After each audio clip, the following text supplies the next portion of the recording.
Kodinar police સ્ટેશનમાં નોંધાયેલા અપહરણના ગુનામાં 2 મહિનાથી નાસ્તા ફરતા આરોપીને ઝડપી પાડતી પોલીસ. એસઓજીની ટીમના માણસો સુરત શહેર વિસ્તારમાં પેટ્રોલિંગમાં હતા. તે દરમિયાન એએસઆઈ યુવરાજસિંહ, સામંતસિંહ તથા જીતેન્દ્રસિંહ પ્રવીણસિંહને મળેલ બાતમી આધારે દિવ્યલોક સોસાયટી, કઠોળ ગામ, ઉત્તરાણ ખાતે આરોપી કાર્તિકભાઈ જયંતિભાઈ નરસિંહભાઈ સોલંકી, ઉંમર વર્ષ 19, રહેવાસી ડોરસા ગામ, તાલુકો કોડીનાર, જિલ્લો ગીર સોમનાથ વાળાને પકડી પાડવામાં આવેલ છે. આરોપીની પૂછપરછ કરતા હકીકત જણાવેલ છે કે ગઈ તારીખ 3/6/2025 રાત્રિના 4 વાગ્યાની આસપાસ ફરિયાદીના ઘરમાંથી તેઓની પુત્રી ઉંમર વર્ષ 16 વર્ષને લગ્નની લાલચ આપી અપહરણ કરી ભગાડી ગયા હોવાની હકીકત જણાઈ આવી હતી. Bureau report Haresh Rajput, Surat.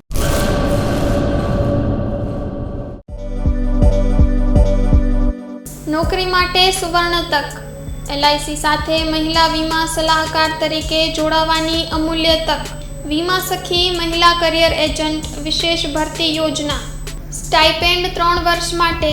પ્રથમ વર્ષે ₹7,000 દર મહિને, બીજા વર્ષે ₹6,000 દર મહિને તથા ત્રીજા વર્ષે ₹5,000 દર મહિને.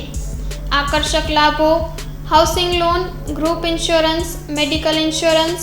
વિકાસ અધિકારીની ભરતીમાં વિશેષ આરક્ષણ તથા વય મર્યાદામાં પણ છૂટછાટ, ગ્રેજ્યુઇટી તથા અનેક લાભો.